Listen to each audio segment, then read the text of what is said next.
ॐ वक्रतुंड महाकाय कोटिसूर्यसमप्रभ निर्विघ्नं कुरु मे देव सर्वकार्येषु सर्वदा।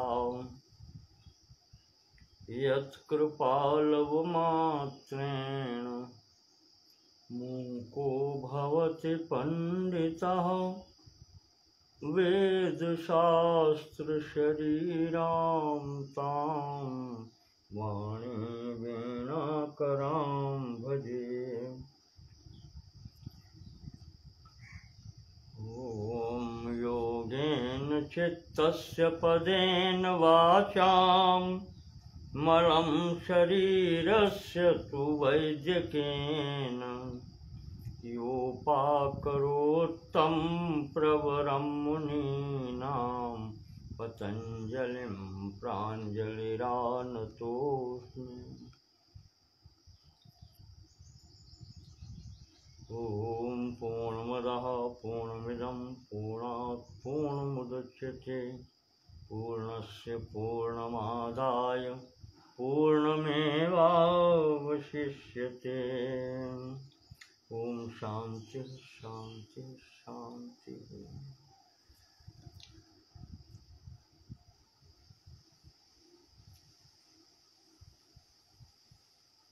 वर्तमान व्याख्यान श्रृंखला में महर्षि पतंजल कृत योग दर्शन के तीसरे भाग विभूतिपाद के अंतर्गत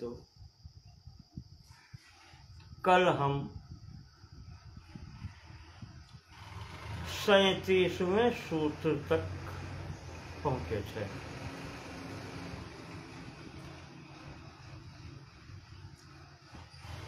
सैंतीसवां सूत्र कहता है ते समाधौ उपसर्गा व्युत्थाने सिद्धया।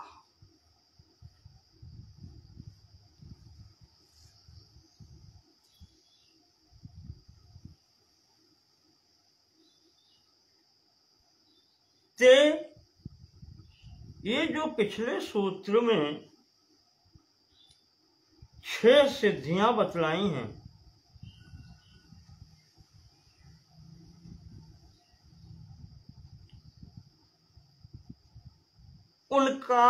उनकी ओर इशारा है। कौन कौन सी बतलाई थी इससे पहले? 36वें सूत्र में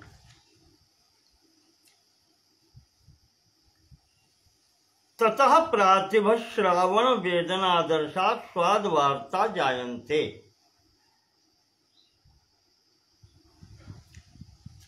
प्रातिभ श्रावण वेदना आदर्श आस्वाद वार्ता, ये 6 सिद्धियां बतलाई।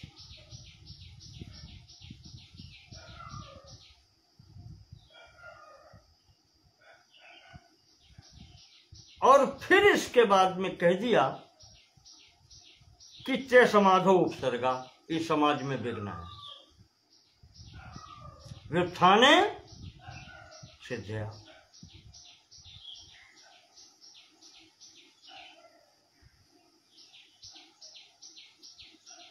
व्युत्थान के समय ये सिद्धियां हैं। व्युत्थान मतलब जहां पर चित्त सर्वार्थता में है। एकाग्र करने पर भी सर्वार्थता में चला जाता है, अर्थात संप्रज्ञात समाधि पहुंचने से प्रथम धारणा के बाद में ध्यान, और ध्यान से जैसे ही समाधि, संप्रज्ञात समाधि, जिसको आप सबीज भी कहते हैं, एक आलम्बन, जहां पर कुछ आलम्बन होता है।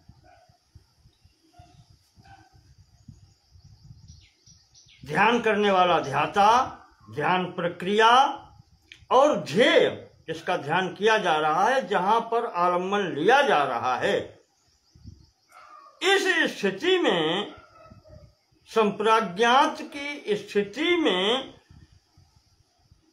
ध्याता और ध्यान भले ही इनका भान न रहे, पर ध्येय का भान तो रहता है, जिसका आलम्बन लिए हैं, जिस पर ध्यान एकाग्र कर रहे हैं, वो रहता है। तो वो बिल्कुल संप्रज्ञात या सभी समाधि के लक्ष्य पर पहुंचने से पूर्व ये स्थितियां आती हैं। इसीलिए महर्षि कहते हैं कि ते समाधो उपसर्गा, ये सब जो हैं ये विघ्न हैं। एक एक को समझ लें, आपको पुनः बता देते हैं। प्रातिभ सिद्धि जो है वह जो पीछे बता चुके हैं, वो ऐसी होती है जो सूक्ष्म वस्तुओं को भी जान लेती है, अतीन्द्रिय कह सकते हैं उनको, इंद्रियों से प्रत्यक्ष जिनका नहीं होता है उनको भी जान लेती है, और व्यवहित, जहां पर व्यवधान युक्त है, जैसे दीवार के उधर क्या है, ये व्यवधान है दीवार का, उसको भी जान लेती है, और विप्रकृष्ट जो बहुत दूर है,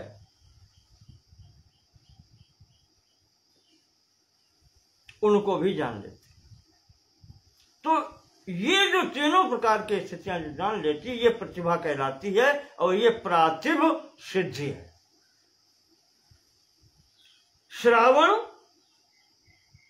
श्रावण सिद्धि के अंतर्गत दिव्य और अदिव्य दोनों प्रकार के सुनने की योग्यता आ जाती है, श्रवण योग्यता आ जाती है।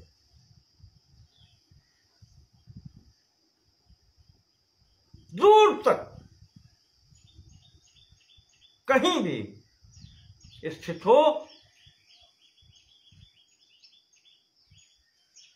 वो शब्द सुनने में आ जाता है। वेदना, अब वेदना का साधारण तौर पर अर्थ हम लोग ये मान लेते हैं कष्ट, वेदना, जिससे दुख हो। महर्षि ने तो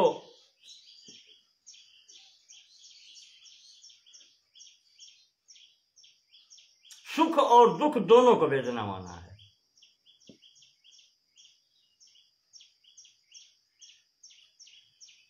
अनुकूल वेदनीयत्वम सुखम, संभवतः वेदांत ग्रंथ में आया है, और प्रतिकूल वेदनीयत्वम दुखम, वेदांत सार में संभवतः है।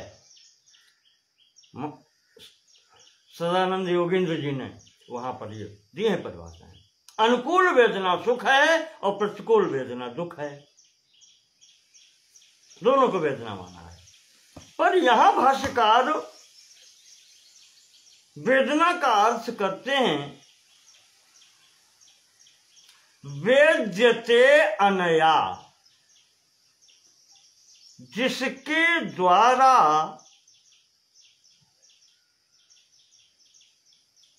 जाना जाए या ज्ञान प्राप्त हो, उसको कहते हैं वेदना।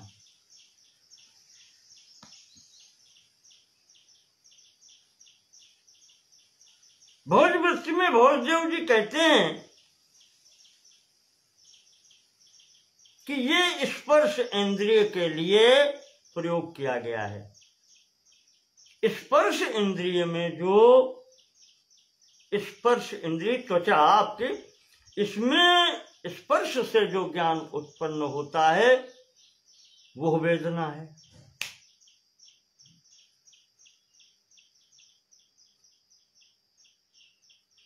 इसी प्रकार से आदर्श जो अगली चीज चौथी बताई है, प्रातिभ श्रावण वेदना हो गया चौथी। आदर्श ये रूप संबंधी, श्रावणम श्रवण संबंधी, वेदना स्पर्श संबंधी और आदर्श रूप संबंधी।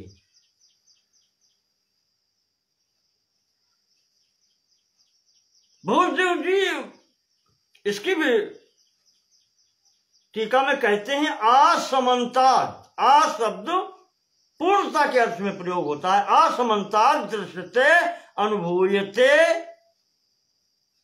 रूपम अनेन, जिसके द्वारा समग्र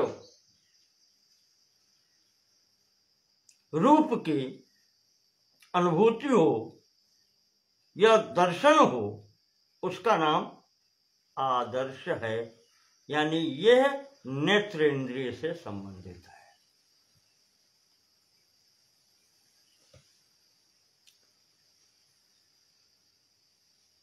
कहने का तात्पर्य ये कि आदर्श का तात्पर्य है कि दिव्य और लौकिक दोनों प्रकार के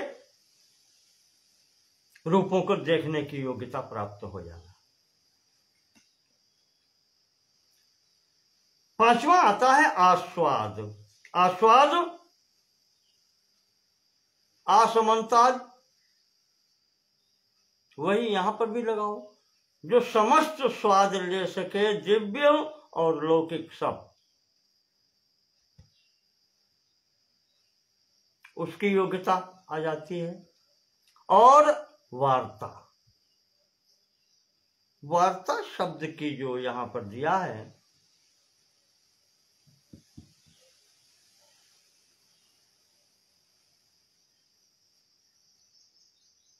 वो ये दिया है कि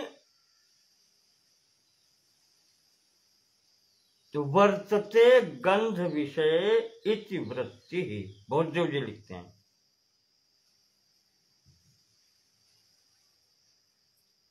वर्तते गंध विषय, जिसका विषय ही गंध है उसको वृत्ति कहते हैं। वर्तते गंध विषय इति वृत्ति।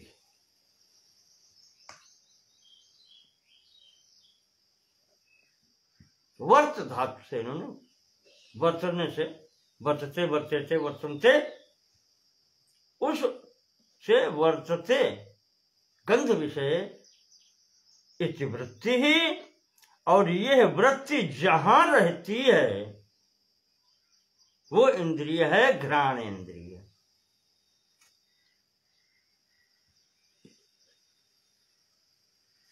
तो जो घ्राण इंद्रिय से सूंघने की योग्यता है उसको कहते हैं वार्ता। ऐसे समझें आप इसको।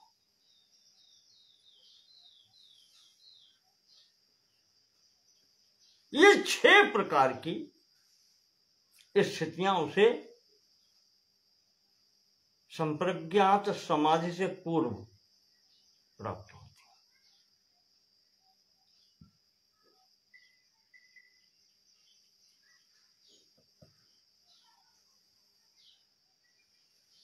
एक क्षण पूर्व, 2 क्षण पूर्व, जो कुछ भी आप उसको कह लें, ये सविकल्पक समाधि से पूर्व की अवस्था। क्योंकि अभी भी जो चित्तवृत्ति है वो सर्वार्था की स्थिति में आ जाती है।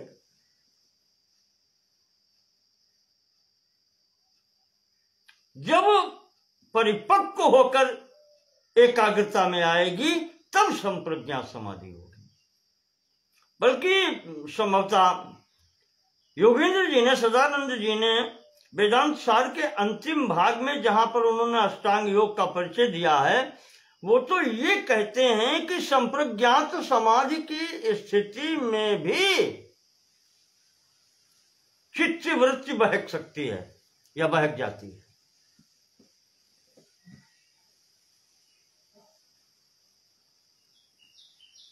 सभी समाधि संप्रज्ञात समाधि तक यह स्थिति बनी रहती है, क्योंकि एक आलम्बन तो ध्येय का रह ही जाता है। बल्कि वहां तो योगेंद्र जी ने कहा कि भले ही शरीर का भान न रहे, ध्याता का भान न रहे, ध्यान का भी भान न रहे, पर त्रिपुटी रहती है। सबीज समाधि तक प्रधानता ध्येय की होती है, पर रहती दोनों स्थितियां। स्खलन वहां से भी हो सकता है, उन्होंने यहां तक कहा है। और यहां तो इन्होंने तो कह दिया कि समाधो उपसर्गा, समाधि के लिए ये विघ्न है। और उन्होंने, योगेंद्र जी ने वहां पर 4 गिनाए थे विघ्न।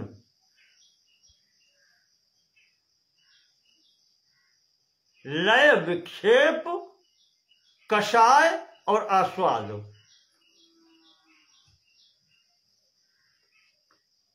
आपको याद होगा संभवतः, वहां पर उन्होंने ये 4 विक्षेप गिनाए थे।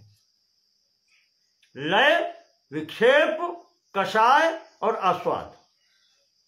तो आस्वाद यहां भी आ गया, संभवतः यही स्थिति होगी।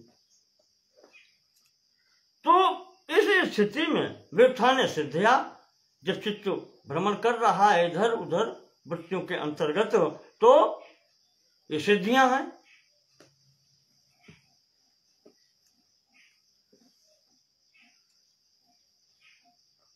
ये ध्यान रखने की बात यहां पर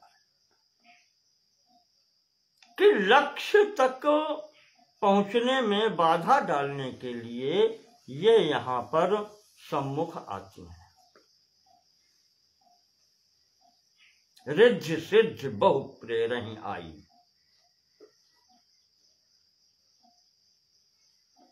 गोस्वामी जी ने कहा है, यहां पर ये चित्त को विचलित करने के लिए आ जाती।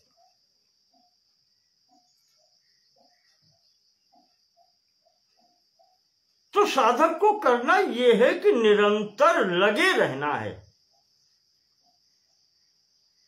अभ्यास, अभ्यास वैराग्याभ्याम तन्निरोधा। तो यहां अभ्यास पहले है, यानी अभ्यास तो निरंतर ही रखना है। वैराग्य हो जाने पर भी अभ्यास रखना है।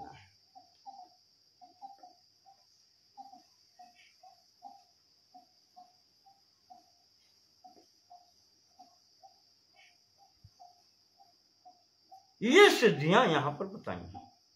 अब आगे बढ़ते हैं 38वें सूत्र में। महर्षि कहते हैं कि बंध कारण शैथिल्यात् प्रचार संवेदनाच्च चित्तस्य पर शरीर आवेशः।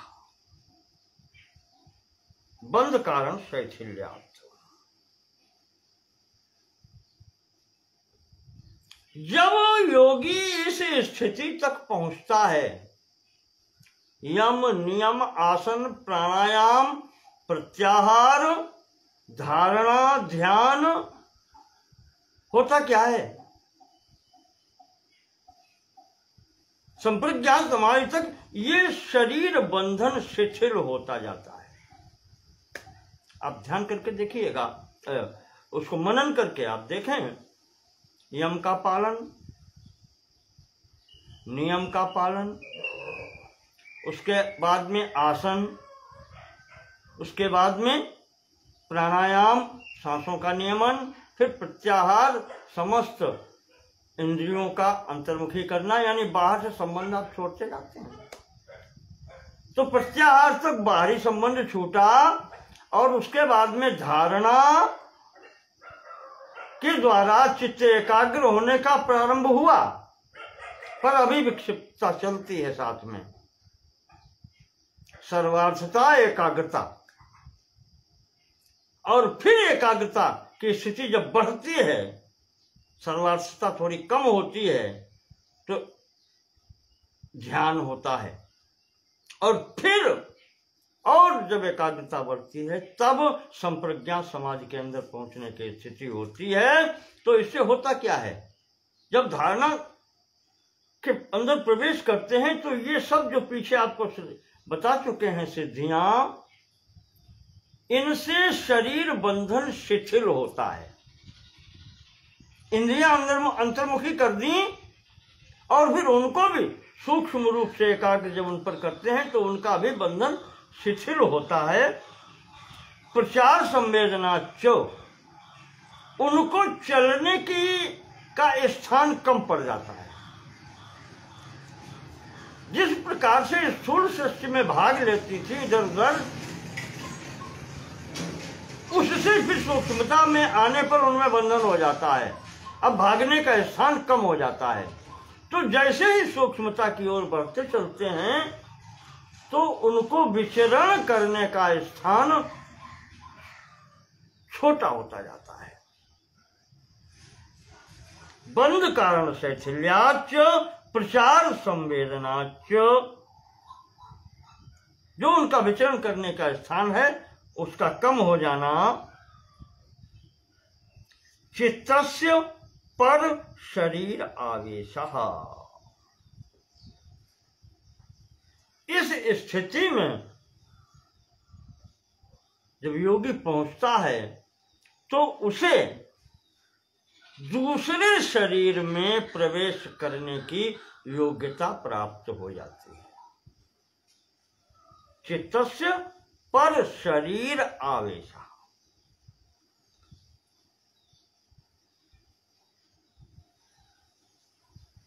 अब चित्त का यहां पर क्या लगाएं? चित्त पर शरीर में कैसे प्रवेश करेगा?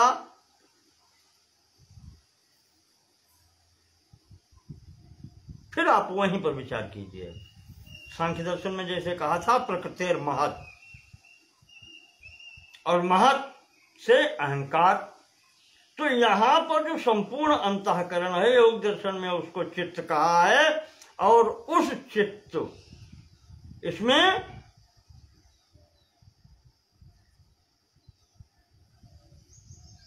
चैतन्य इव व्यवहारति, वो जो सांसर्गिक प्रक्रिया के कारण यहां पर सूक्ष्म शरीर और चैतन्य में जो अभेद है,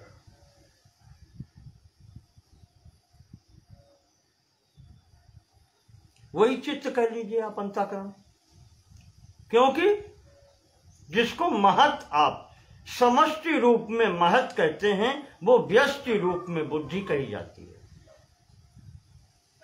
और वहीं से अहंकार और मन, इन सब की स्थिति होती है।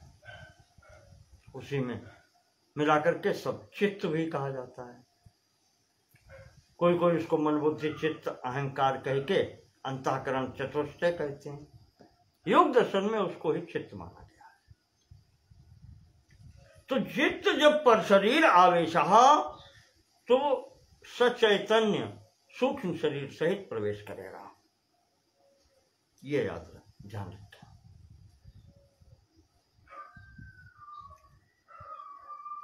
जब योगी सब स्थान पर संयम करके धारणा ध्यान समाधि ये अभ्यास पूर्वक इनमें चलता हुआ, अब वो सकाम कर्म तो करेगा नहीं, क्योंकि बाहर का इंद्रियों का सब प्रयोजन छोड़ के आया है। निष्काम कर्म करता हुआ, अब शरीर है तो कुछ तो होगा ही। ऐसी स्थिति में और निष्काम कर्म करने का फल वही होता है, बंध शैथिल्यात्, बंध कारण शैथिल्यात्, जिससे शरीर का बंधन है वो उसमें शिथिलता आती है।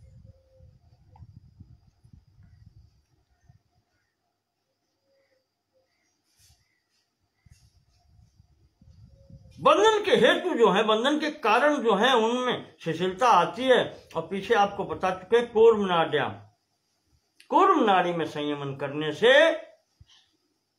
ही सिद्धि जो मिलती है, वो नाड़ियों में संयम करने से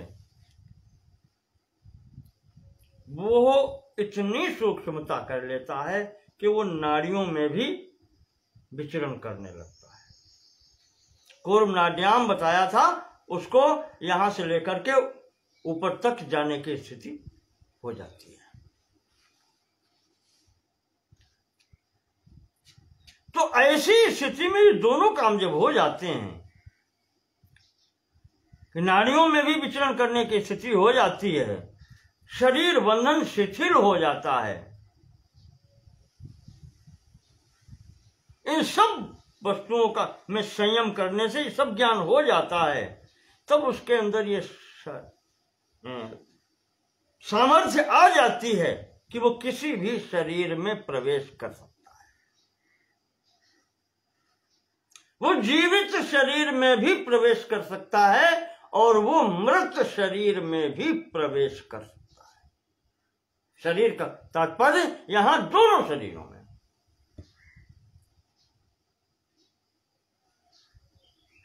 और जब वो शरीर में प्रवेश कर सकता है तो उस शरीर में जो बाहरी इंद्रिय हैं उन सब से कार्य भी ले सकता है। ये सामर्थ्य उसके अंदर होता है, क्योंकि जब चित्त जा रहा है, चित्त ही उत्पत्ति स्थान है अन्य इंद्रियों का। षष्ठी वर्णन में आप देखें,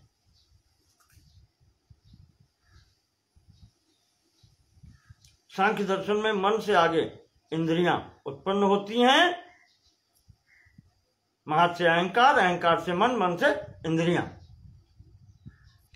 और वेदांत दर्शन के अनुसार सूक्ष्म भूत प्रथमता उत्पन्न होते हैं,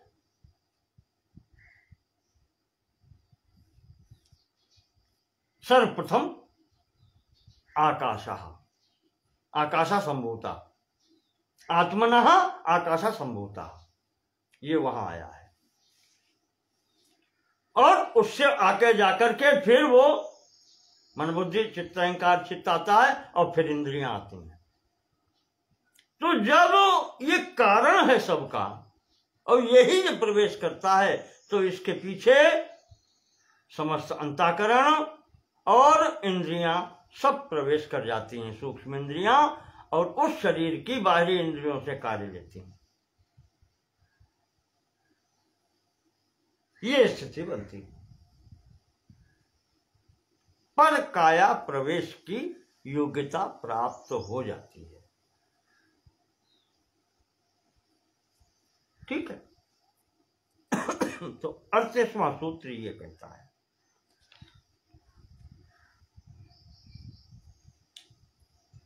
अब आगे बढ़ते हैं। फिर 39वां सूत्र में महर्षि लिखते हैं, उदान जया जल पंक कंटकादिषु असंगः उत्क्रांतिश्च। उदान, अब उदान वायु है,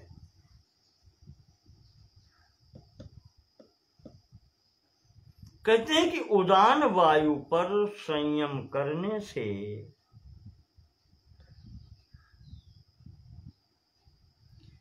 जल पंक कंटक आदिषु, जल से, कीचड़ से, कांटों से अभय प्राप्त हो जाता है। उत्क्रांतिश्च, जल पंक कंटकादिषु असंगः, यानी इनका उसके ऊपर कोई प्रभाव नहीं होता है। जल है, कीचड़ है, कांटे हैं, इनका उसके ऊपर कोई प्रभाव नहीं होता है। उत्क्रांतिश्च, और उसकी उत्क्रांति ऊर्ध्व गति होती है। उत्क्रांति शब्द प्रयोग होता है वायु को ऊपर उठने के सहस्रार में पहुंचने तक के लिए ये उत्क्रमण मार्ग है, उसके लिए उत्क्रांति प्रयोग होता है। अब आप यहां समझें, उदान वायु का नाम लिया है। वायु आप जानते हैं 5 बताए गए हैं, प्राण, अपान, समान, व्यान और उदान। यहां पर अंतिम उदान का नाम लिया गया है। प्रक्रिया समझ लीजिए थोड़ी सी, भाष्यकारों ने तो बहुत कुछ कहा है। प्रथम कहलाता है प्राण। प्राण वायु की स्थिति होती है नासिकाग्र भाग से लेकर के, नासिका के अग्र भाग से लेकर के हृदय तक, ये इसकी स्थिति है।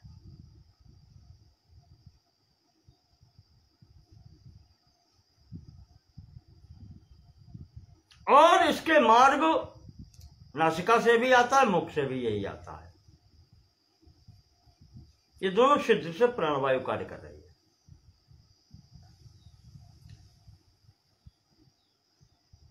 अपान वायु, एक एक क्रम ले लें आप, जैसे ये क्रम से दिया है, मैं आपको दूसरा क्रम देता हूं। नासिकाग्र से लेकर के हृदय तक स्थिति है प्राणवायु की,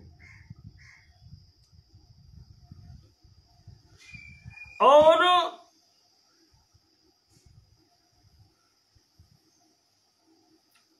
जो तीसरी समान वायु है, इसकी स्थिति है हृदय से लेकर नाभि पर्यंत। वैसे समान वायु का काम है कि जो आप खाते पीते हैं उसको ले जाकर के उसका जो रस निकलता है, उससे जो ऊर्जा प्राप्त होती है, उसका समस्त नाड़ियों के द्वारा संपूर्ण शरीर में समान रूप से वितरण करना, ये समान वायु का काम है। और इसकी स्थिति है हृदय से लेकर के नाभि तक। तो प्राण है नासिका से हृदय तक, और समान है हृदय से लेकर के नाभि तक।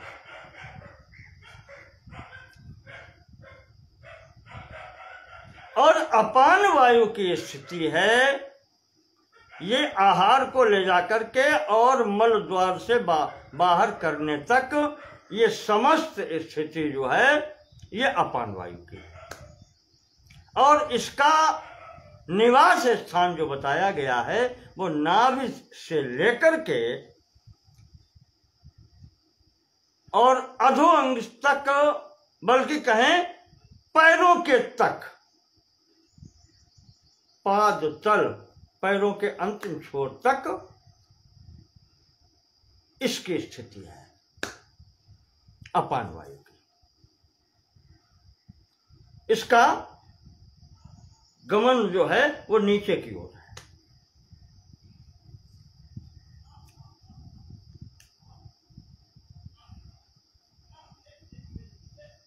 और उदान जो यहां पर कहा गया, उदान जियाद, इसका भाष्यकारों ने लिखा है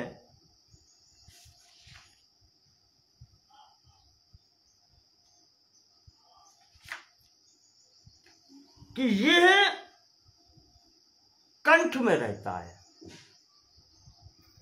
उदान वायु कंठ में रहती है और इसका कार्य है उत्क्रमण में सहायता करना। इसकी गति कंठ से ऊपर की ओर है सहस्रार तक, जिसको कहते हैं योग की भाषा में ब्रह्मरंध्र। उस मार्ग पर चलना, उसी को उत्क्रांति कहा है। यहां पर सूत्र में महर्षि ने जो उत्क्रांति शब्द लिखा है, ये उत्क्रमण मार्ग के लिए ही लिखा है कि कंठ से रहते हुए ये उत्क्रमण करता है। उत्क्रमण करना, इस शरीर से बाहर निकलना, तो वो जो उसका मार्ग उचित है वो यहीं से कंठ से और सहस्रार मूर्धा से होते हुए, इसलिए उत्क्रांति कहा गया है। तो उदान वायु पर जब चित्त एकाग्र करता है तो उसे ये योग्यता मिलती है कि उसका शरीर फिर हल्का हो जाता है, चाहे जल पर चले, चाहे कीचड़ में चले, चाहे कांटों में चले, उस पर ये कोई भी वस्तुएं असर नहीं करती। मेरे पैर में कांटा क्यों चुभ जाता है? क्योंकि मेरे शरीर में इतना भार है, भार के कारण कांटा चुभ जाता है। यहां पर जो स्थिति है वो लघुतर हो जाती, लघिमा के स्तर की समझने आप, शरीर इतना हल्का हो जाता है कि उसमें फिर भार नहीं है तो कांटा चुभेगा कैसे? जल के ऊपर चलने पर भार है ही नहीं तो डूबेगा कैसे? कीचड़ के ऊपर वे भी जाने से जब भार है ही नहीं तो कीचड़ लगेगा कैसे? ऊपर ही ऊपर निकल जाता है। तो उदान जयाद जल पंक कंटकादिश असंगः उत्क्रांतिश्च। एक तो जल का असर और कीचड़ और कांटों का असर नहीं होता है हल्के हो जाने के कारण, और उत्क्रांतिश्च इसकी ऊर्ध्व गति हो जाती। और जो इसमें रह गया बीच में एक छूट गया व्यान वायु। व्यान वायु का कार्य है इस संपूर्ण शरीर को गति कराना, संपूर्ण शरीर में उसका निवास है, वो उसको गति देता है। वायु का कार्य ही है, रजोगुणी धारा से है तो उसका गति देना।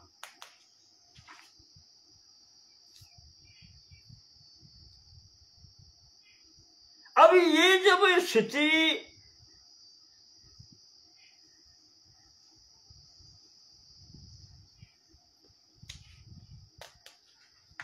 यहां पर उदाहरण वायु की बात संबंध में बात चल रही है, तो उसमें यही बताया है कि उत्क्रांति से उसका दे रहे हैं। कहते हैं जब योगी शरीर छोड़ना चाहता है तो इसी का आश्रय लेकर के वो उत्क्रमण करता है। इस स्थूल शरीर से बाहर निकलने का मार्ग जब योगी लेता है तो इसी वायु का आश्रय लेता है। और इसमें उदान वायु में जब वो एकाग्र चित्त करता है, संयम करता है, धारणा ध्यान समाधि को इस पर एकाग्र करता है जिस समय, तो शरीर उसका बिल्कुल हल्का हो जाता है। न पानी में डूब सकता है, न कीचड़ में पैर फंस सकता है, न कांटा लग सकता है, होता ही नहीं, कोई उसका भार ही नहीं है। वो उत्क्रांति से ऊपर उठा हुआ समझ लीजिए उसको, जैसे कोई उसको उठाए हुए।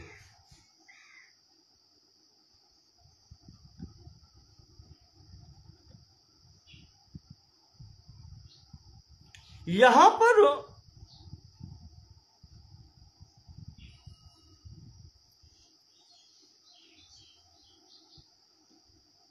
यह स्थिति बताई गई है कि ये पंच वायु जो हैं, काम इनके ये अलग अलग हैं, और उधर अंतःकरण चित्त की बात चल रही है, जिसके अंतर्गत अंतःकरण की दो वृत्तियां विशेष मुख्य रूप से बताई गई हैं। एक तो ये होती है जो अंतःकरण में उसके चार काम हैं, मन बुद्धि चित्त अहंकार। मन क्या करता है? संकल्प। बुद्धि निश्चय कराती है। अहंकार अभिमान उत्पन्न करता है, मैं हूं।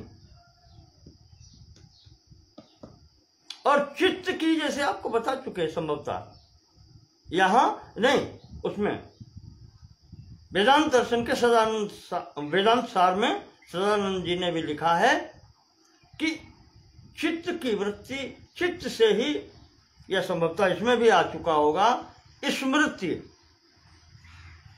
स्मृति जो होती है वो चित्त के कारण होती है। स्मृति का तात्पर्य जो कभी जो अनुभव पुराने हो चुके हैं उनका न भूलना। ये स्मृति, ये चित्त का गुण है। तो एक वृत्ति ये हो गई कि ये मन जो चार भाग हैं उसके अंतःकरण के, या जिसको योग दर्शन में पूरे को चित्त कह दिया है, उसमें चार भाग हैं। या चित्त को अगर आप अलग कर लें तो तीन है, और नहीं तो मन बुद्धि चित्त के अनुसार ये चार भाग हैं, और चारों अपना अपना काम अलग अलग करते हैं। मन संकल्प विकल्प करता है, बुद्धि निश्चय कराती है, चित्त स्मृति का आधार होता है, याद रखना, याद आना, और अहंकार अभिमान उत्पन्न करता है। इनके काम ये अलग अलग है।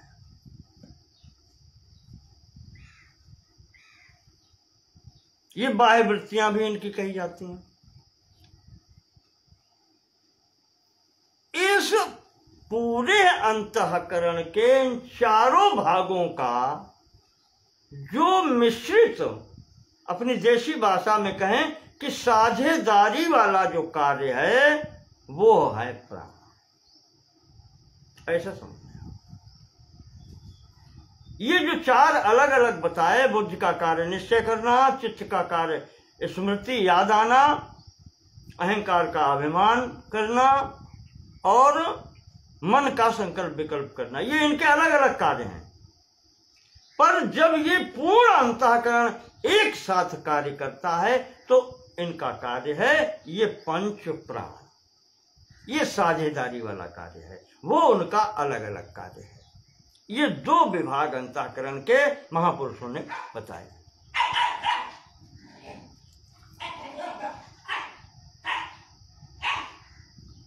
सांख्य कारिका में आया है, मैंने कहा ना, सांख्य दर्शन योग दर्शन का मूल सिद्धांत आधार एक ही है। सांख्य कारिका में कहा है, स्वलक्षण्यम वृत्तित्रयस्य सैषा भवत् सामान्या, सामान्यकरण वृत्ति ही प्राणाद्या वायवः पंच। मैं सर्वज्ञ नहीं हूं, या आप भूल जाइएगा, देखना पड़ता है और आपके लिए उपयुक्त सामग्री देनी पड़ती है।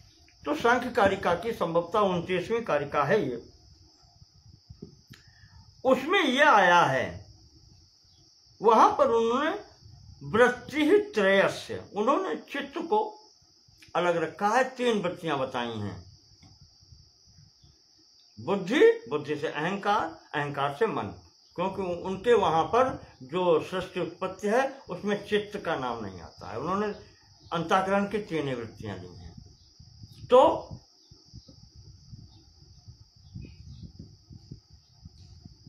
महत्त्व को ही उन्होंने चित्त कह दिया, आप ऐसा समझ लीजिए, उसमें सब आ गए।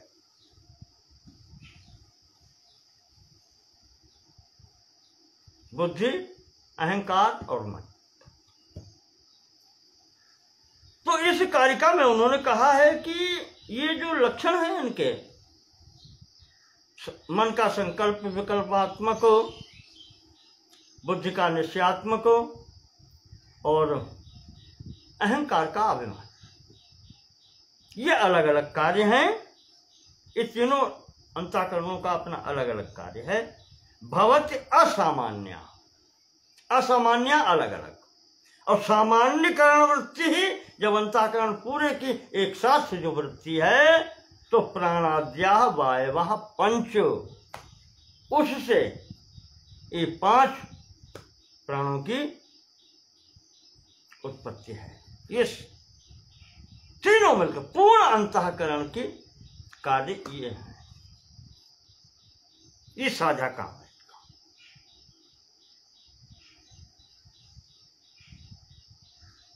तो अब जब इनका कार्य है पंच प्राण,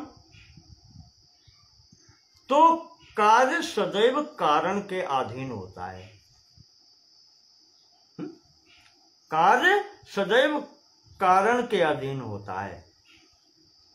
तो जहां अंतःकरण होगा, चित्त होगा, वहां ये पांचों वायु उपस्थित होंगे।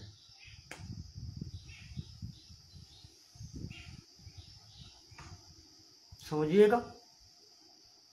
और अब जब पीछे बता चुके प्रकाश प्रवेश का, तो वहां बताया है जब ये चित्त या अंतःकरण ये प्रविष्ट होता है चैतन्य के साथ में दूसरे शरीर में,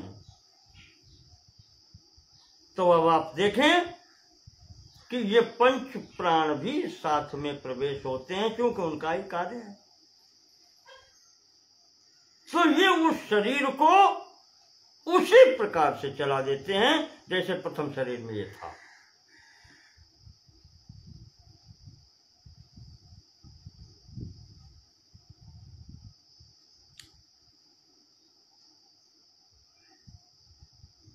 वही यहां पर जब उदान पर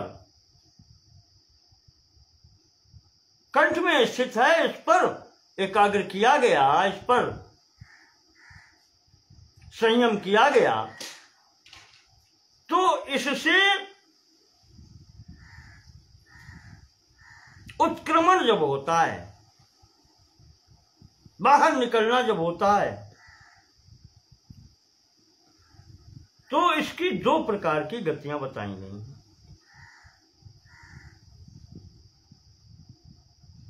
पुण्यों के आधार पर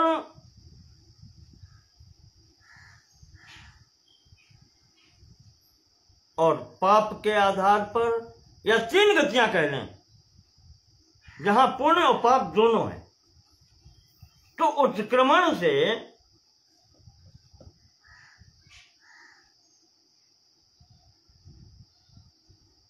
इनकी स्थिति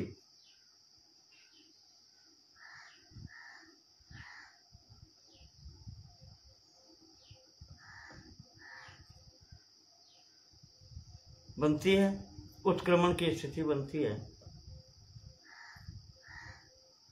पुण्य के प्रभाव से जब वो उत्क्रमण करता है तो ऊर्ध्वलोक में जाता है।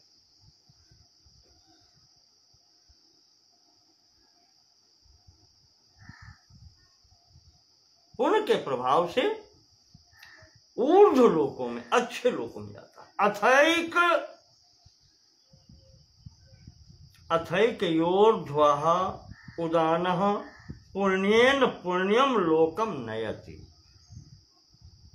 ये उदान ही वायु जो है वह पुण्य के प्रभाव से पुण्य लोकों में ले जाती है। पापेन पापम उभाभ्याम एव मनुष्य लोकम। पापेन पापम, पाप कर्म अगर हो गए हैं, हुए हैं पीछे, उनके प्रभाव से ये नीचे ले जाता है, अधो। और उभाभ्याम, पाप पुण्य दोनों जहां हैं, तो मनुष्य लोकम, यहीं पर फिर कर देता है। ये तीन स्थितियां हो गई। इसी को आगे लेकर के अब जो ऊर्ध्व लोक की स्थिति है वो भी दो प्रकार की हो जाती है। प्रसंगवश आ गया है तो कुछ आपके सामने क्लियर करें। अब जो ऊर्ध्व गति है पाप तो पुण्य के आधार पर, उसमें भी दो स्थितियां बनती हैं। गीता में भी जिनका वर्णन है देवयान और पितृयान करके, ये ऊर्ध्व मार्ग दो बताए गए हैं वहां पे। गीता के संभवतः 8वें अध्याय में ये स्थितियां बतलाई गई हैं।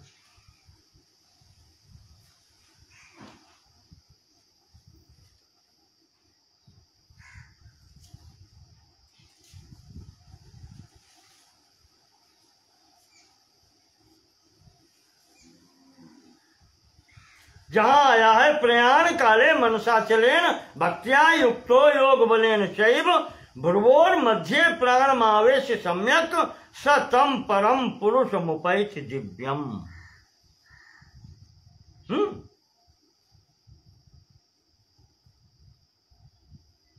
और यहां पर ये सब बता करके और फिर बताया गया है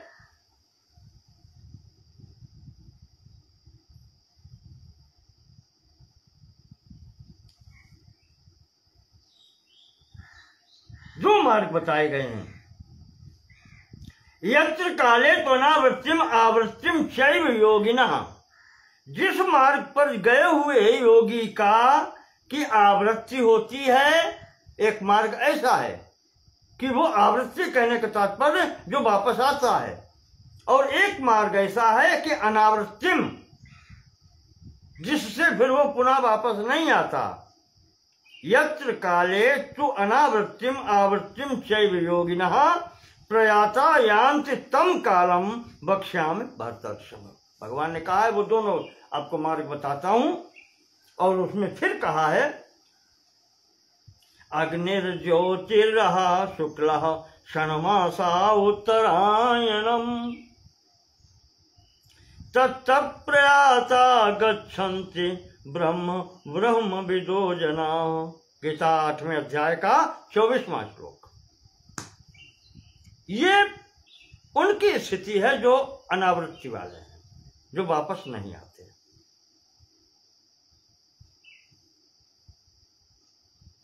और दूसरा मार्ग वो है धूमो रात्रिस्तथा कृष्ण षण्मासा उत्तरायणम। धूमो रात्रिस्तथा कृष्ण षण्मासा दक्षिणायनम तत्र चांद्रमसं ज्योतिर्योगी प्राप्य निवर्तते। इस स्थिति का योगी वापस आ जाता है।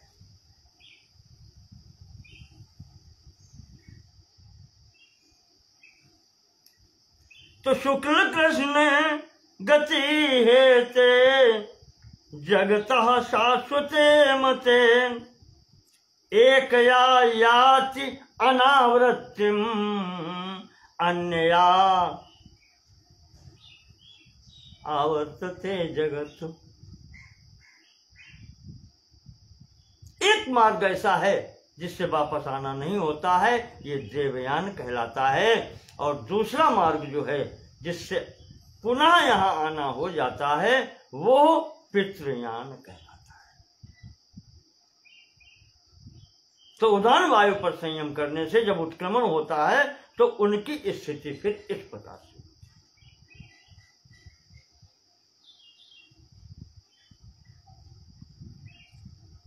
अब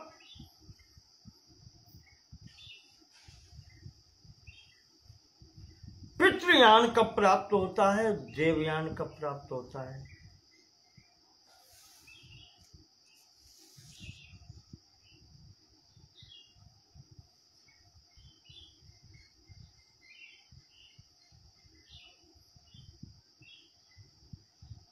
पितृयान की स्थिति यह है कि अपने पुण्य के बल पर ते तम भुक्त्वा सर्वलोकम विशालम क्षीण पुण्य मर्त्यलोकम विशंति।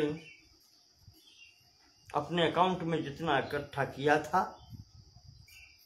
वो खर्च करके, वो व्यय करके और वापस फिर यहाँ आ जाते हैं। ये है तात्पर्य पितृयान का। वहां जाकर के धूमो रात्रिस्तथा कृष्ण षण्मासा दक्षिणायनम।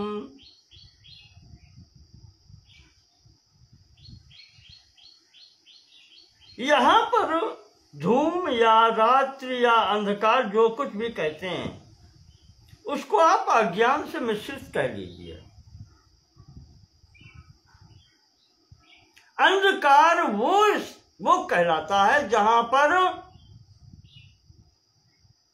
प्रकाश की न्यूनतम स्थिति हो, वो अंधकार कहलाता है।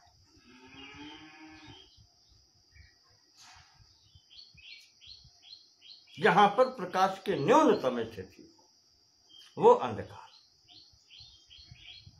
अर्थात तमोगुण प्रधान आप कह लें, वो स्थिति जहां सात्विक गुण न्यूनतम हो जाए, तमो और रजो प्रधाना तो होते ही है।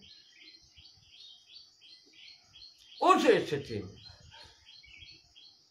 अंतिम स्थिति जो होती है, अंत काले या मति सागति, इसीलिए कहा जाता है,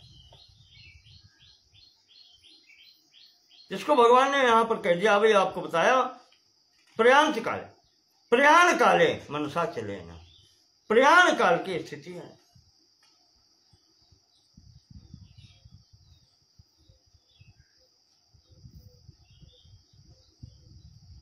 जिसके लिए कहा यम यम वापि स्मरण भावम ते कलेवरम तम तमेव इति कौन्तेय सदा सद्भाव भाविता।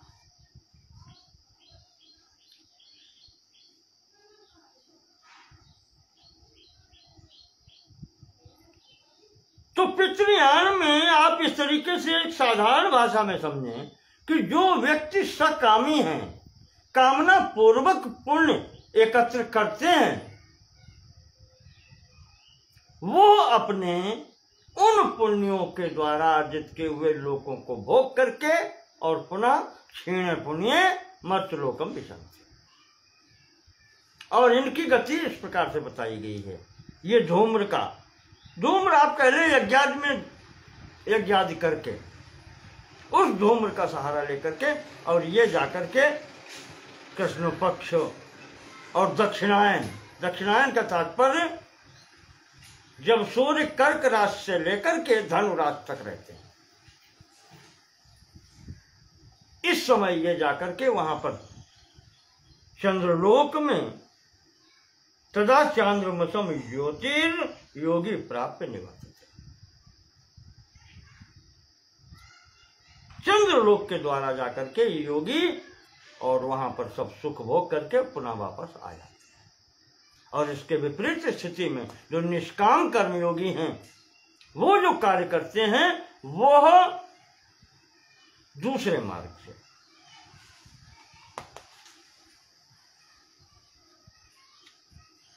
अग्निर्ज्योतिरः शुक्ला षण्मासा उत्तरायणम,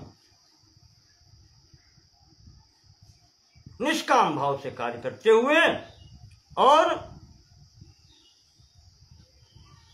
वो शुक्ल मार्ग है, और उसके द्वारा ये इधर से जाते हैं अग्निर्ज्योतिरः शुक्ला, अग्नि की सहारा लेकर के, वो धूम्र लेकर के सहारा, यहां पर अग्नि का सहारा लेकर के ज्योति ही सूर्य लोक से होकर के शुक्ल पक्ष के और उत्तरायणम मकर राशि से लेकर के मिथुन राशि तक के जब तक सूर्य रहते हैं, इस मध्य में सूर्य लोक को प्राप्त करके तत्र प्रयाता गच्छन्ति ब्रह्म ब्रह्म विदो जना, ये ब्रह्मवेत्ताओं की स्थिति होती है। उस ब्रह्म को प्राप्त करते हैं जहां से पुनः आना नहीं होता। ये देवयान और पितृयान की स्थिति है।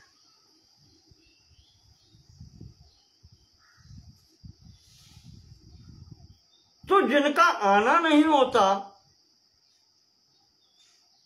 देखें आप, एक तो आ गए मनुष्य लोक में, फिर उसी चक्कर में पड़ गए, फिर पुण्य पाप और ये सब, और एक जिनका आना नहीं होता है, उनको दर्शन की भाषा में कहा जाता है तो उनको कैवल्य प्राप्त हो गया, मृत्यु मुक्ति प्राप्त हो गई। महापुरुषों ने उस मुक्ति के भी दो भाग किए हैं, एक कहलाती है क्रम मुक्ति, एक कहलाती है सद्यो मुक्ति।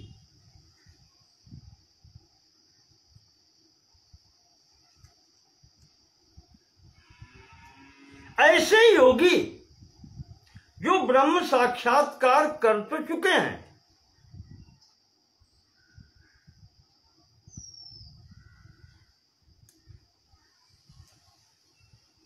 उस स्थिति तक पहुंच चुके हैं, लेकिन उससे पहले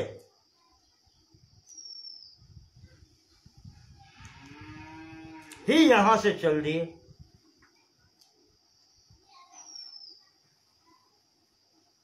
या इसको आप यूं कह लें, ब्रह्म साक्षात्कार से पूर्व की स्थिति तक पहुंचे हैं और यहां से चलना हो गया।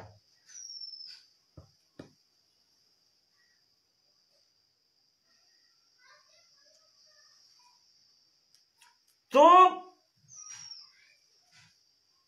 अब वो ज्ञान तो हो गया, लेकिन अभी वो अंतिम प्रक्रिया शेष है, जहां पर ध्याता ध्यान ध्येय संपूर्ण की समाप्ति हो जाए। निर्विकल्पक समाधि की स्थिति की बात करते हैं, जहां पुरुष की एकमात्र स्थिति रह जाए, ध्याता ध्यान और ध्येय की त्रिपुटी समाप्त हो जाए।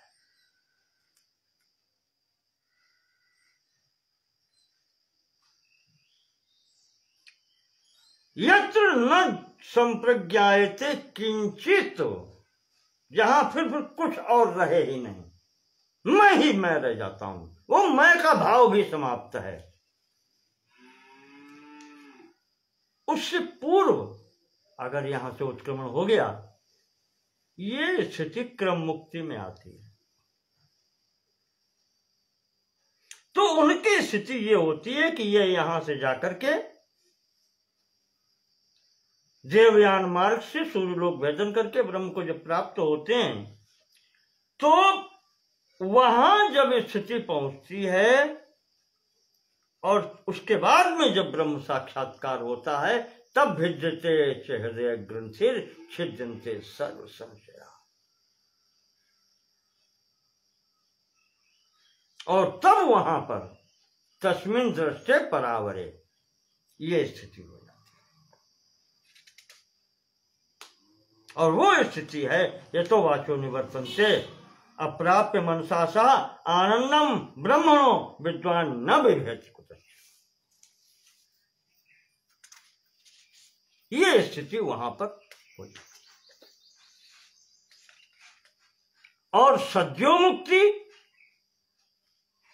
वो उनकी है जो शुद्ध निष्काम भाव से करते हुए और जिन्होंने उस शुद्ध ब्रह्म को यहीं साक्षात्कार कर लिया है, वो तुरंत मुक्त हो गए, उनमें समय नहीं है। यहां क्रम मुक्ति वाले को समय लगता है,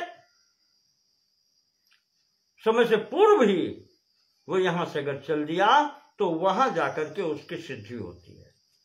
और सद्यो मुक्त वाले को वो तो ब्रह्म ही है, जिसको विद्यानंद स्वामी जी कहते हैं।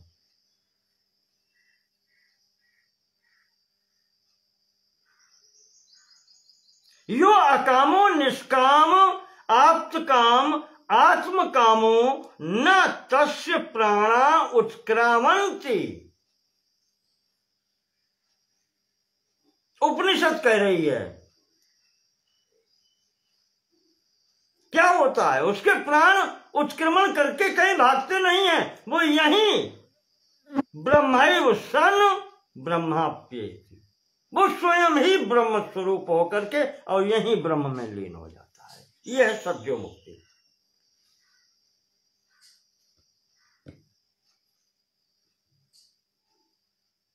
कहीं जाना आना नहीं, कहो तो कहां जहां प्रभु नहीं, वो यहीं से रहते हुए कहीं आना जाना नहीं, वो यहीं से ब्रह्मैव सन ब्रह्माप्येति,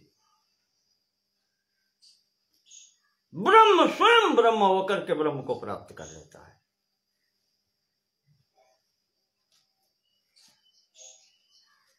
ये स्थिति उसकी। तो प्रसंगवश आपको जो बातें आ गई, मैंने यहां पर उदान वायु के प्रसंग में ये सब चीजें आपको थोड़ा सा इंगित की।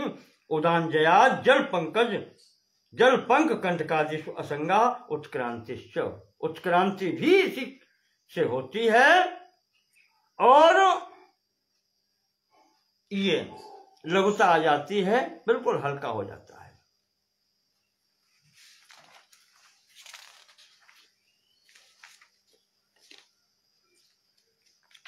इसके बाद में महर्षि लिखते हैं आगे, समान जया ज्वलनम। समान वायु पर जब संयम करता है योगी, ज्वलनम, अग्नि स्वरूपता प्राप्त कर लेता है, अग्नि के समान प्रकाशित हो जाता है योगी जब समान वायु पर वह संयम करता है। समान जयात, या तो यूं कहें, या समान वायु को अपने वश में कर लेता है।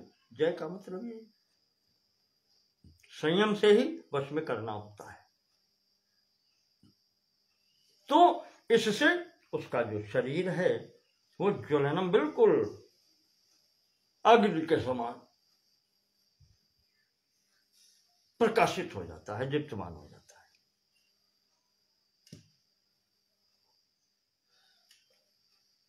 अगली स्थिति बनती है, श्रोत्राकाशयोः संबंध संयमात् दिव्यम श्रोत्रम। इंद्रिय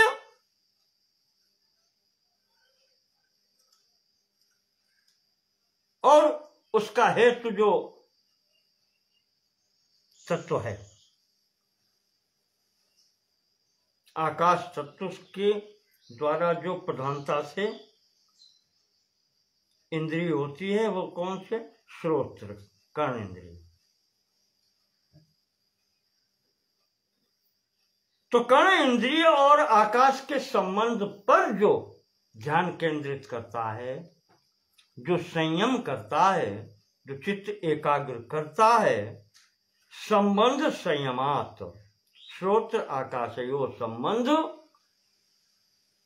कर्णेंद्रिय और आकाश के संबंध पर जो क्या संबंध है? शब्द गुणकम आकाशम, और शब्द से ही कर्णेंद्रिय है।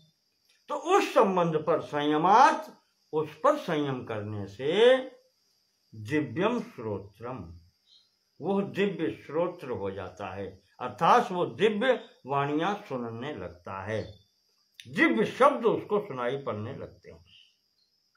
ये सब सिद्धि पीछे आपको बता चुके हैं, उसमें भी ये आ चुके हैं।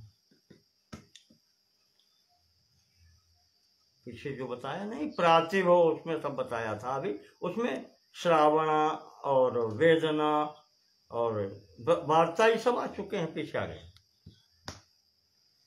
ये सब सिद्धियां दिव्य वस्तुओं को जानकारी के लिए आ जाती हैं।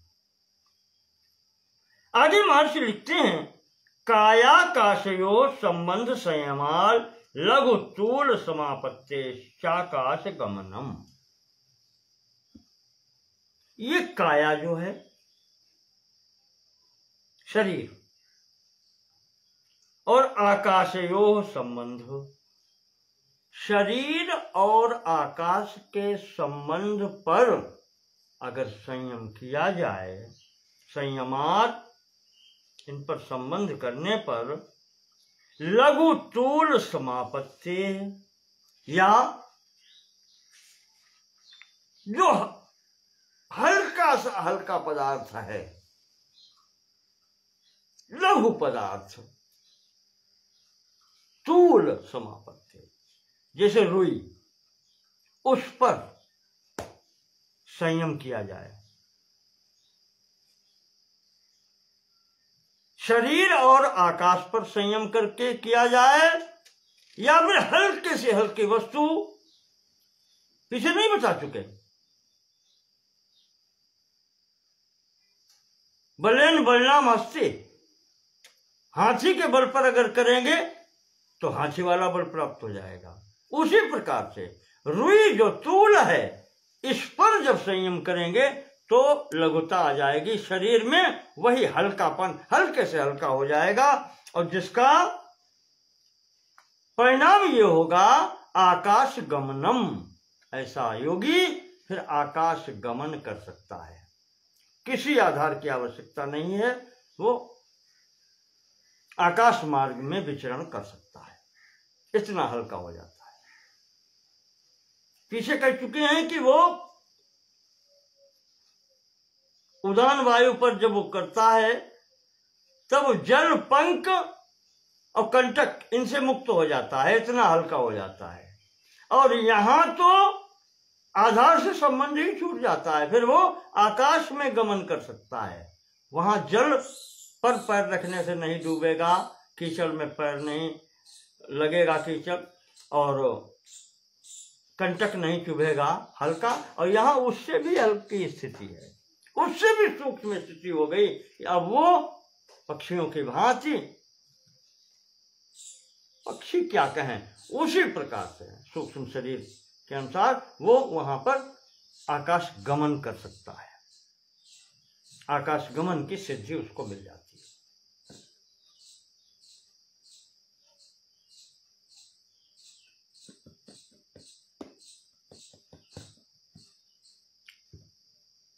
है। ऐसी स्थिति प्राप्त हो जाती है। अब फिर आगे के सूत्र में महर्षि और आगे बताते हैं, बहिरकल्पिता वृत्ति महाविदेहा ततः प्रकाशावरण क्षया।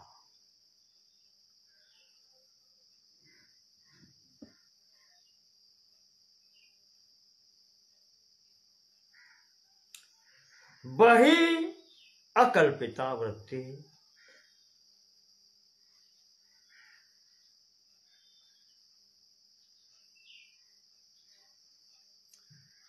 मन जो है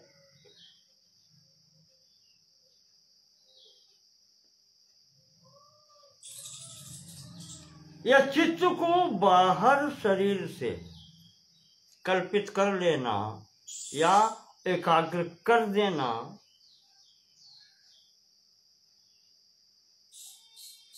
ये शक्ति कहलाती है विदेहा शक्ति। विदेहा बिना देह के, यानी चित्त को बाहरी वस्तु में एकाग्र करना, इसमें फिर देह का भान न होना, वहां एकाग्र हो जाना, ये विदेह की स्थिति है। विदेहा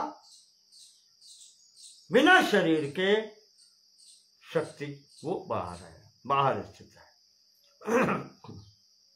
वो बही कल्पिता है। लगता तो ये है शरीर के, क्योंकि चित्त शरीर के अंदर है और सब है, लगता तो ये है, ये जो है स्थिति शरीर के अंदर है, पर जब वो एकाग्र करता है चित्त को बाहर किसी वस्तु में, तब ये स्थिति बनती है कि चित्त उसका फिर उसके अपने शरीर का भान नहीं होता, और वो वहां एकाग्र जब होता है तो वो इस शरीर का भान भूल जाता है, तो विदेह हो जाता है, और विदेहा स्थिति उसकी हो जाती है। ये बही कल्पिता है, कल्पित है चित्त की वृत्ति, वो बाहरी कल्पित है। और बही अकल्पिता, अब उसको बाहर कल्पित न करके अंदर ही कल्पित करें।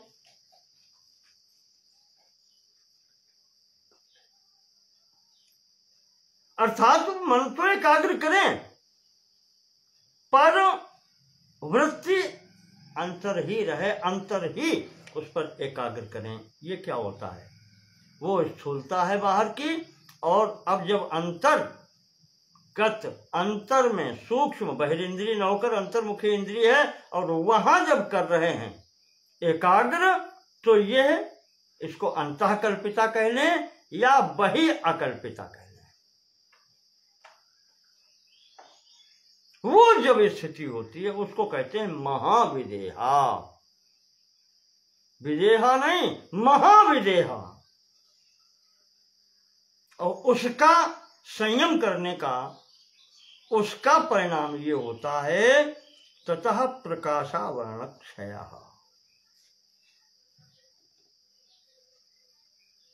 जो ज्ञान है, प्रकाश है, उस पर जो हल्की झीनी सा आवरण पड़ा रहता है, क्योंकि ये संप्रज्ञात समाज चल रही है, कुछ तो है, ध्येय का भान है, ध्याता और ध्यान की स्थिति छोड़ भी दें तब भी कुछ न कुछ भान है, वो अज्ञानावरण है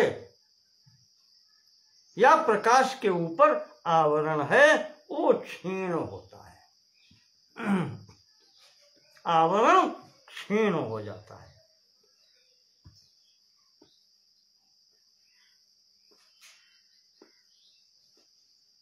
अब जब इस अवस्था में पहुंचे, आवरण क्षीण होता है और क्षीण होते हुए भी समाप्त भी हो सकता है। अब ये सबीज समाधि की अंतिम स्थिति है, जिसके कारण वो ध्येय भी भाषित हो रहा है, बीज है अभी संप्रज्ञात समाधि की अंतिम स्थिति में, ये स्थिति है उसकी, वहां पहुंच रहा है। अब उससे पूर्व में ये रिद्धियां सिद्धियां सब हैं, तो आवरण क्षय वहां पर जाने पर अगर वो सीमा से आगे चले जाएंगे तो आवरण क्षीण होकर के अब वो निर्वेद समाधि हो जाएगी, फिर कुछ नहीं।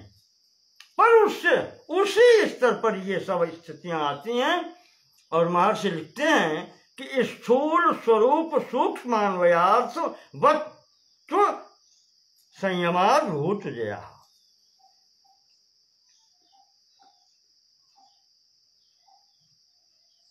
पंचभूतों पर विजय प्राप्त यहां पर जब हो जाती है, उससे पूर्व की स्थिति है अभी प्रकाश आवरण क्षीण होने से पहले की स्थिति यह है कि पांचों तत्वों पर पृथ्वी जल तेज वायु आकाश, इन पर संयम करने से इनकी विजय हो जाती है। ये जब वश में आ जाते हैं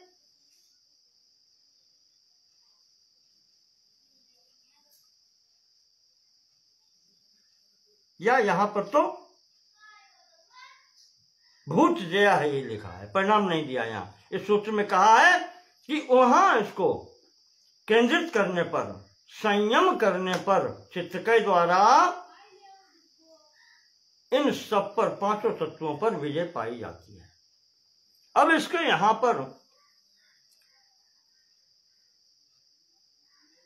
प्रत्येक तत्व के बारे में 5 चीजें बताई हैं: स्थूल, स्वरूप, सूक्ष्म, अन्वय और अर्थवत्व। एक साधारण तौर पर समझ लें इसको। स्थूल कहलाता है जो हम आप देख रहे हैं, पंचीकृत स्थूल तत्व, पृथ्वी जल तेज वायु आकाश, जो स्थूलता में इंद्रिय गोचर है। इसके बाद में सूक्ष्म स्वरूप बताया है। स्थूल के बाद में स्वरूप। स्वरूप वो कहलाता है जिसके द्वारा हम इनको पहचान लेते हैं कि ये मिट्टी है, ये वायु है। वो लक्षण जिनके द्वारा हम इसको पहचान लेते हैं वो स्वरूप कहलाता है।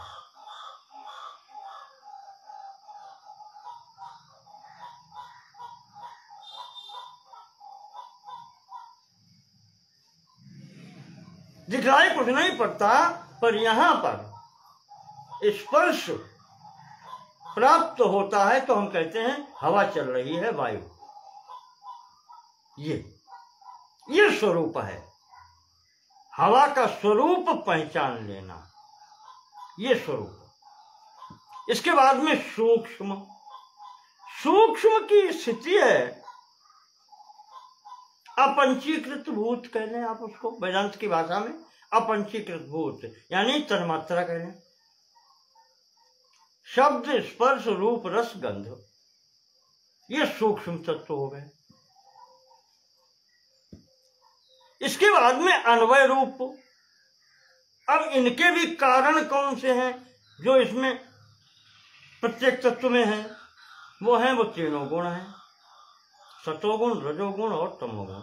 उनसे ही इसकी उत्पत्ति है। तो अन्वय रूप उनका ये हो गया। और अर्थवत्व, इनका प्रयोजन क्या है? इन सब का प्रयोजन क्या है?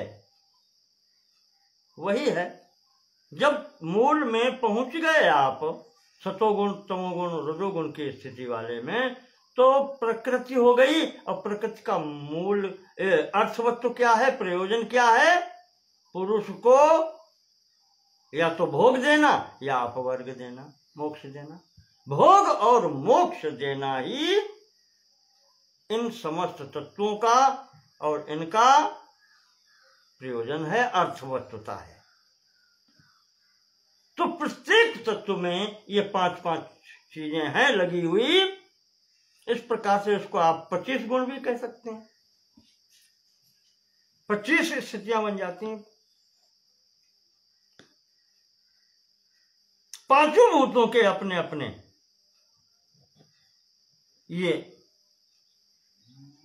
5-5 स्थितियां हैं।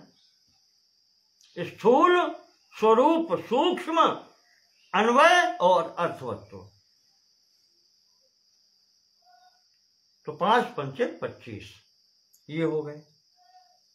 इनमें जब संयम हो जाता है तब जाकर के भूत जया पंचभूतों पर विजय प्राप्त हो जाती है।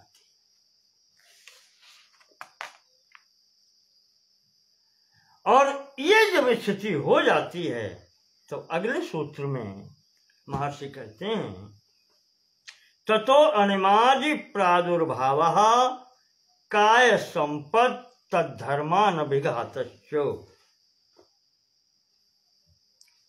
पांचों भूतों पर विजय प्राप्त होने के पश्चात फिर ये सिद्धियां प्राप्त होती हैं। अनिमादि प्रादुर्भावः, अनिमा आदि 8 सिद्धियां प्राप्त होती हैं। और इसके बाद काय संपत्ति प्राप्त होती। काय संपत्ति तद्धर्मान अभिघातश्च। काया संपत्ति प्राप्त होती है, काय संपत्ति। और कहा है कि भूत जय जब हो गई है तो तद्धर्मान अभिघातश्च, उसके जो धर्म है पांचों तत्वों के, वो आप पर फिर योगी पर असर नहीं डालते हैं, वो अभिघात नहीं कर सकते हैं, कोई हानि नहीं पहुंचा सकते हैं।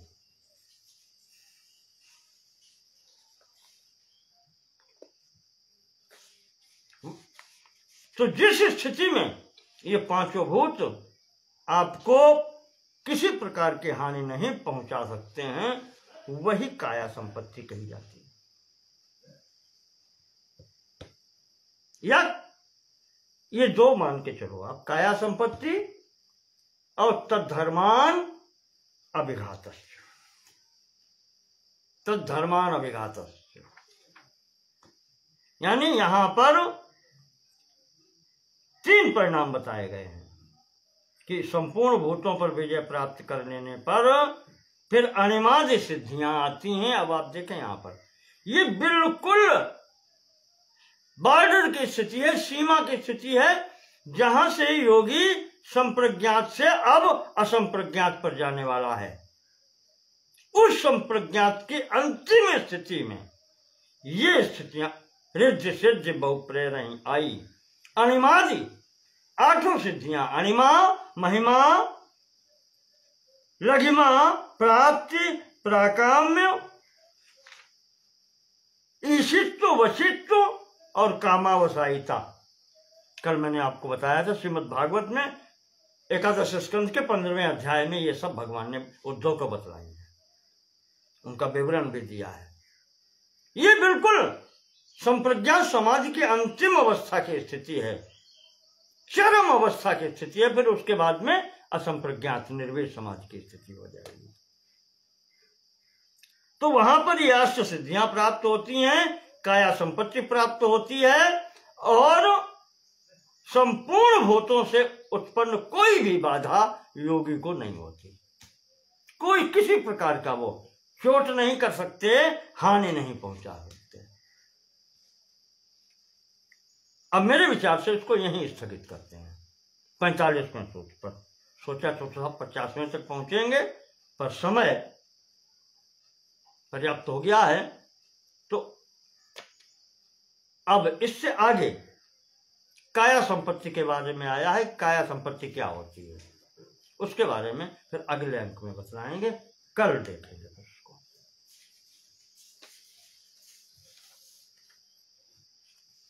बहुत बहुत धन्यवाद आप लोगों का।